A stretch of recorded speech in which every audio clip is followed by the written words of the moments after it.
بسم اللہ الرحمن الرحیم الحمد للہ رب العالمین والعاقبۃ للمتقین والصلاة والسلام علی خیر خلقہ محمد وآلہ واصحابہ اجمعین۔ آج علم النحو کورس میں ہمارا چوتھا سبق ہے، جس میں ہم کلمہ اور مرکب کی اقسام کے بارے میں پڑھیں گے۔ اس سے پہلے ہم یہ پڑھ چکے تھے کہ لفظ جو ہے وہ کہتے ہیں ما یتلفظ بہ الانسان، یعنی انسان کے منہ سے جو آواز کسی خاص جگہ سے ٹکرا کر نکلے تو اسے لفظ کہتے ہیں۔ پھر لفظ بے معنی بھی ہو سکتا ہے اور بامعنی بھی، تو بے معنی لفظ کو مہمل اور بامعنی لفظ کو موضوع کہتے ہیں۔ پھر موضوع لفظ یعنی بامعنی لفظ جو ہے وہ یا تو اکیلا ہوگا اور ایک ہی معنی پر دلالت کرے گا تو اسے مفرد یا کلمہ کہتے ہیں، اور یا یہ اکیلا نہیں ہوگا یا ایک سے زائد معنی پر دلالت کرے گا تو اسے مرکب کہتے ہیں۔ پھر مفرد اور مرکب جو ہے ان دونوں کی آگے تقسیم ہوتی ہے۔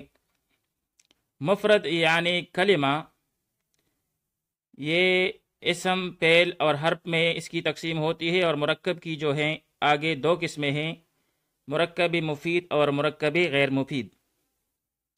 آج کی سبق میں ہم مفرد کی جو 6 اقسام ہے اور یعنی اسم، فعل اور حرف، اور پھر مرکب کی جو 2 قسمیں ہیں، مرکب مفید اور غیر مفید، ان کے بارے میں مختصراً پڑھنے کی کوشش کریں گے۔ تو بھائی مفرد جو ہے وہ اس اکیلے لفظ کو کہا جاتا ہے جو ایک معنی پر دلالت کرے، اور پھر اسے کلمہ بھی کہا جاتا ہے، اور آگے اس کی تقسیم ہوتی ہے اسم، فعل اور حرف میں، جنہیں صرفی حضرات 6 اقسام کہتے ہیں۔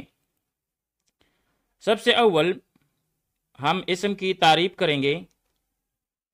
اسم لفظ اسم جو ہے نحات بصرہ کے نزدیک یہ سمون بمعنی بلندی سے مشتق ہے، اور نحات کوفہ کے نزدیک یہ وسم بمعنی علامت اور داغ سے مشتق ہے۔ جبکہ اصطلاح میں اسم وہ کلمہ ہے جو خود اپنے معنی پر دلالت کرے، کسی دوسرے کلمے کا محتاج نہ ہو، اور پھر تینوں زمانوں میں سے یعنی حال، مستقبل اور ماضی، ان تینوں زمانوں میں سے کوئی بھی ایک زمانہ اس میں نہ پایا جائے تو اس قسم کے کلمہ کو ہم اسم کہیں گے۔ یعنی اصطلاح میں اسم وہ کلمہ ہے جو خود اپنے معنی پر دلالت کریں، کسی دوسرے کلمے کا محتاج نہ ہو، اور پھر تینوں زمانوں میں سے کوئی بھی ایک زمانہ اس میں نہ پایا جائے، جیسے رجل بمعنی آدمی، ضارب بمعنی مارنے والا وغیرہ۔ اب یہاں اس مثال میں رجل جو ہے بمعنی آدمی، اس کا اپنا معنی ہے اور اپنے معنی پر دلالت کر رہا ہے، کسی دوسرے کلمے کا محتاج نہیں ہے، اور نہیں تینوں زمانوں میں سے کوئی ایک زمانہ اس میں موجود ہے، لہٰذا یہ اسم ہوا۔ پھر دوسری قسم جو ہے 6 اقسام میں وہ ہے فعل۔ فعل وہ کلمہ ہے جو خود اپنے معنی پر دلالت کرے، کسی دوسرے کلمے کا محتاج نہ ہو، مگر تینوں زمانوں یعنی ماضی، مستقبل اور حال، ان میں سے کوئی ایک زمانہ اس میں پایا جائے، جیسے ضرب مارا اس ایک مرد نے گزرے ہوئے زمانے میں، تو ضرب یہ فعل ہے، خود اپنے معنی پر دلالت کر رہا ہے، کسی دوسرے کلمے کا محتاج نہیں ہے۔ جبکہ یہاں پر تینوں زمانوں میں سے ماضی کا زمانہ جو ہے اس مثال میں ضربہ میں پایا جا رہا ہے۔ تو بھائی فعل وہ کلمہ ہے جو خود اپنے معنی پر دلالت کرے، کسی دوسرے کلمے کا محتاج نہ ہو، مگر بات یہ ہے کہ تینوں زمانوں میں سے کوئی ایک زمانہ اس میں پایا جائے تو اسے فعل کہیں گے۔ پھر آگے تیسری قسم جو ہے وہ ہے حرف۔ حرف وہ کلمہ ہے جو خود اپنے معنی پر دلالت نہیں کرتا بلکہ دوسرے کلمے کا محتاج ہوتا ہے، اور تینوں زمانوں میں سے کوئی بھی ایک زمانہ اس میں نہ پایا جائے۔ یعنی حرف جو ہے یہ خود اپنے معنی پر دلالت نہیں کرتا بلکہ دوسرے کلمے کے ساتھ جب مل جاتا ہے تو یہ معنی دیتا ہے، اور پھر یہ کہ تینوں زمانوں میں سے کوئی بھی ایک زمانہ اس میں پایا نہیں جاتا، جیسے من، الا، حل وغیرہ۔ تو یہ تو کلمے کی تقسیم ہوئی تین اقسام میں، یعنی اسم، فعل اور حرف۔ پھر اس تقسیم کی وجہ حصر کیا ہے، یعنی کلمہ کو صرف تین اقسام اسم، فعل اور حرف میں منحصر کیوں کیا گیا ہے؟ تو بھائی وجہ حصر یہ ہے کہ کلمہ جو ہے وہ تین حال سے خالی نہیں ہو۔ کلمہ تین حال سے خالی نہ ہوگا، یا تو وہ ذات ہوگا، یا وصف ہوگا، اور یا رابط ہوگا۔ یعنی کلمہ جو ہے وہ تین حال سے خالی نہیں ہوتا، یا تو ذات ہوگا، یا وصف ہوگا، یا رابط ہوگا۔ اگر ذات ہوا تو یہ اسم ہے، اگر وصف ہوا تو یہ فعل ہے، اور اگر رابطہ ہوا تو پھر یہ حرف ہے۔ بھائی یہ وجہ حصر جو ہے یہ شذور الذہب میں بیان کی گئی ہے، جو کہ ایک کتاب ہے، جبکہ عام کتابوں میں جو وجہ حصر بیان کی جاتی ہے وہ اس طرح سے کہ بھائی کلمہ جو ہے وہ دو حال سے خالی نہیں ہے، یا تو وہ اپنے معنی پر دلالت کرنے میں مستقل ہوگا یا نہیں ہوگا۔ اگر اپنے معنی پر دلالت کرنے میں مستقل نہ ہوا تو وہ حرف ہے، اور اگر اپنے معنی پر دلالت کرنے میں مستقل ہوا تو پھر یہ دو حال سے خالی نہیں ہوگا، یا تو اس میں تینوں زمانوں میں سے کوئی ایک زمانہ پایا جائے گا اور یا نہ پایا جائے گا۔ تو اگر تینوں زمانوں میں سے کوئی ایک زمانہ بھی اس میں پایا جائے تو وہ فعل ہوگا، اور اگر اس کا معنی مستقل ہو مگر تینوں زمانوں میں سے کوئی ایک زمانہ بھی اس میں نہ پایا جائے تو پھر وہ اسم ہوگا۔ تو بھائی یہاں تک یہ بات ہوئی 6 اقسام کی، اسم، فعل اور حرف کی، اور ہم نے اس میں وجہ حصر بھی پڑھ لیا۔ پھر یہاں پر اقسام ثلاثہ میں سے یعنی 6 اقسام میں سے اسم کو پہلے ذکر کیا گیا، پھر اس کے بعد فعل، اور سب سے آخر میں حرف کو ذکر کیا گیا۔ تو اس کی وجہ کیا ہے؟ تو بھائی فعل جو ہے اپنے وجود میں اسم کا محتاج ہوتا ہے، جیسے خلق اللہ، اللہ نے پیدا کیا۔ تو خلق یعنی خلق جو ہے یہاں پر فعل ہے، اور اللہ تعالیٰ کے بغیر خلق نہیں ہے، اور اللہ جو ہے یہ اس کے لیے فاعل ہے اور اسم ہے، لہذا اسم جو ہے وہ محتاج الیہی ہوا اور فعل محتاج۔ اور پھر یہ بات ظاہر ہے کہ محتاج الیہی جو ہے وہ اعلیٰ، افضل اور مقدم ہوتا ہے، لہذا اسم کو مقدم ذکر کیا جاتا ہے۔ پھر حرف کو سب سے آخر میں کیوں ذکر کرتے ہیں؟ تو بھائی حرف جو ہے یہ اسماء اور افعال میں عمل کرتا ہے، تو پہلے اسماء اور افعال کو پہچانیں گے، پھر جو ان میں عمل کرے گا حرف اس کو بعد میں ذکر کریں گے۔ دوسری قسم جو ہے حرف موضوع کی وہ ہے مرکب۔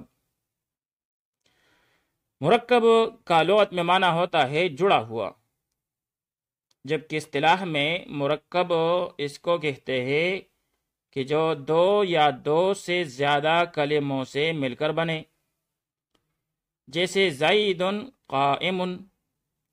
تو اب یہاں پر زید قائم میں زید الگ کلمہ ہے اور قائم الگ کلمہ ہے، اسی طرح ضرب زید عمرن میں 3 کلمات ہے، ضرب، زید اور عمرن۔ تو بھائی مرکب اس کو کہتے ہیں کہ جو 2 یا 2 سے زیادہ کلموں سے مل کر بنے۔ پھر آگے مرکب کی بھی 2 قسمیں ہیں، ایک ہے مرکبی مفید اور دوسرا ہے مرکبی غیر مفید۔ اول قسم مرکب کی وہ مرکبی مفید ہے۔ مرکبی مفید ایسے مرکب کو کہتے ہیں کہ جب اس کا بولنے والا اس کو بول کر خاموش ہو جائے تو سننے والے کو کسی بات کی خبر یا طلب معلوم ہو، یعنی وہ پوری طرح مطمئن ہو جائے۔ مرکبی مفید وہ مرکب ہے کہ جب اس کا بولنے والا اس کو بول کر خاموش ہو جائے تو جو مخاطب ہے، سامنے والا، سننے والا ہے، اسے کسی بات کی یا تو خبر معلوم ہو جائے یا کسی بات کی طلب معلوم ہو جائے، یعنی وہ پوری طرح سے اس کا بات سن کر مطمئن ہو جائے۔ تو اس قسم کے مرکب کو مرکبی مفید کہیں گے۔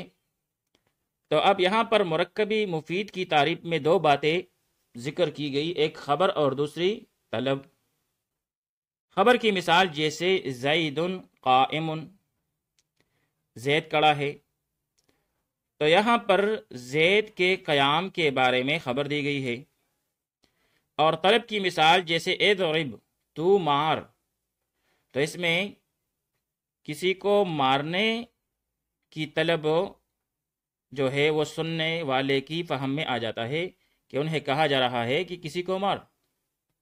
تو یہ تو مرکبی مفید ہی، اور اس لحاظ سے مرکبی مفید کی جو ہے وہ آگے 2 قسمیں بنتی ہیں، ایک ہے جملہ خبریہ اور دوسرا ہے جملہ انشائیہ۔ جملہ خبریہ میں خبر ہوتا ہے جبکہ جملہ انشائیہ میں طلب ہوتا ہے۔ پھر اس مرکبی مفید کو جملہ بھی کہا جاتا ہے، اس کے کئی نام ہیں، جملہ، کلام، مرکب اسنادی، مرکب تام اور اسناد تام وغیرہ، لیکن مشہور نام جو اس کا ہے وہ جملہ ہے۔ اور مرکبی مفید کی 2 اقسام جو ہے وہ ہے جملہ خبریہ اور جملہ انشائیہ۔ دوسری قسم مرکب کی جو ہے وہ ہے مرکب غیر مفید۔ مرکب غیر مفید ایسے مرکب کو کہتے ہیں کہ جب اس کا بولنے والا اس کو بول کر خاموش ہو جائے تو سننے والے کو کسی بات کی خبر یا طلب معلوم نہ ہو، یعنی سننے والا پوری طرح مطمئن نہ ہو، اس کی فہم میں کوئی بات صحیح طور سے نہ بیٹھے۔ جیسے مثال کے طور پر کوئی کہے غلام زید، زید کا غلام، تو اب جو مخاطب ہے، سننے والا ہے، اس کے فہم میں کوئی بات پوری طرح نہیں بیٹھتی کہ زید کے غلام کے بارے میں کیا کہا جا رہا ہے، بس یوں ہی کہا جا رہا ہے غلام زید، زید کا غلام۔ اسی طرح رجل عالم، عالم آدمی، تو یہاں پر اگرچہ یہ مرکب ہیں، غلام زید، اس میں غلام ایک کلمہ اور زید دوسرا کلمہ۔ اسی طرح رجل عالم میں یہ بھی 2 کلموں سے مرکب ہے، لیکن اس سے کسی بات کی خبر یا طلب معلوم نہیں ہوتی، تو اس قسم کے مرکب کو مرکبی غیر مفید کہیں گے۔ اور پھر اس کو مرکبی ناقص بھی کہا جاتا ہے۔ مرکبی غیر مفید کی بھی کئی قسمیں ہیں، جیسے مرکب اضافی، مرکب توصیفی وغیرہ، جن کا تذکرہ ہم آگے کریں گے انشاءاللہ، اس پر الگ سے ایک ویڈیو بنانے کی کوشش کریں گے۔ اب ہم یہاں پر اب تک جو ہم نے اسباق پڑھے ہیں ان میں اجرا کرنے کی کوشش کرتے ہیں۔ سوال یہ ہے کہ لفظ کی اقسام کی پہچان کریں، اور ہمیں دیا گیا ہے زید قائم۔ اب یہاں پر زید قائم جو ہے یہ محمل اور موضوع میں سے موضوع ہے، کیونکہ زید قائم، زید کھڑا ہے، اور ایک بامانہ، اس کا ایک اپنا معنی ہے، لہذا یہ موضوع ہے۔ پھر موضوع جو ہے آگے اس کی 2 قسمیں ہیں، مفرد اور مرکب۔ تو پھر مفرد اور مرکب میں سے یہ مرکب ہے، اور مرکب اس وجہ سے ہے کہ یہ 2 کلمات سے مرکب ہے، 2 کلمات کے ملنے سے بنا ہے، ایک ہے زید اور دوسرا قائم۔ پھر آگے مرکب کی 2 قسمیں ہیں، ایک ہے مرکب مفید اور دوسری قسم ہے مرکب غیر مفید۔ تو بھائی زید قائم، زید کھڑا ہے، اور اس سے کسی بات کی خبر ہی معلوم ہوتی ہے، لہذا مرکب مفید اور مرکب غیر مفید میں سے یہ مرکب مفید ٹھہرا۔ اسی طرح عامر قاعد، امر بیٹا ہے، تو یہ محمل اور موضوع میں سے موضوع ہے۔ پھر موضوع کی دو اقسام مفرد اور مرکب میں سے مرکب ہے، اور پھر مرکب کی دو اقسام مرکب مفید اور مرکب غیر مفید میں سے مرکب مفید ہے۔ ماء البیر، کنویں کا پانی، تو معنی تو اس کا واضح ہے، لہذا محمل اور موضوع میں سے موضوع ہے۔ پھر موضوع کی دو اقسام مفرد اور مرکب میں سے مرکب ہے، اور پھر مرکب کی دو اقسام یعنی مرکب مفید اور مرکب غیر مفید میں سے یہ مرکب غیر مفید ہے، کیونکہ اس سے کسی بات کی خبر یا طلب معلوم نہیں ہوتی۔ ماء البیر، کنویں کا پانی، تو کنویں کے پانی کے بارے میں کوئی خبر یا طلب معلوم اس سے نہیں ہوتی، لہذا یہ مرکب غیر مفید ہے۔ پھر آگے جا کر مکتا، یہ محمل اور موضوع میں سے یہ موضوع ہے، اور پھر موضوع کی دونوں اقسام یعنی مفرد اور مرکب میں سے مفرد ہے، اور پھر صح اقسام میں سے یہ اسم ہے۔ صلاۃ الظہر، تو بھائی محمل اور موضوع میں سے یہ موضوع ہے، پھر موضوع کی اقسام میں سے یعنی مفرد اور مرکب میں سے یہ مرکب ہے، کیونکہ یہاں پر یہ دو کلمات یعنی صلاۃ اور الظہر سے یہ مرکب ہے۔ صلاۃ الظہر، ظہر کی نماز، تو یہ اس میں کسی بات کی خبر یا طلب اس سے معلوم نہیں ہوتی، لہذا یہ مرکب غیر مفید ٹھہرا۔ اسی طرح مدینتن، یہ موضوع ہے، اور پھر موضوع کی دونوں اقسام یعنی مفرد اور مرکب میں سے مفرد ہے، اور پھر صح اقسام میں سے اسم ہے۔ بعلبک، یہ محمل اور موضوع میں سے موضوع ہے، پھر مفرد مرکب میں سے مرکب ہے، یہ بعلا اور بکا سے مرکب ہے، اور یہ مرکب غیر مفید ہے۔ حج البیت، بیت اللہ شریف کا حج، تو یہ محمل موضوع میں سے موضوع ہے، مفرد اور مرکب میں سے یہ مرکب ہے، اور پھر مرکب مفید اور غیر مفید میں سے یہ مرکب غیر مفید ہے، کیونکہ اس میں کسی بات کی خبر یا طلب معلوم نہیں ہوتی۔ ضرب زید عمرا، یہ بھی موضوع ہے اور مرکب ہے، اور پھر ضرب زید عمرا، زید نے عمر کو مارا، تو اس سے کسی بات کی خبر معلوم ہوتی ہے، لہذا یہ مرکب مفید ہے۔ پھر آگے جا کر لن، یہ محمل اور موضوع میں سے یہ موضوع ہے، اور پھر مفرد مرکب میں سے یہ مفرد ہے، اور مفرد کی صح اقسام میں سے یہ حرف ہے۔ وصلی اللہ تعالی علی خیر خلقہ محمد وآلہ واصحابہ اجمعین۔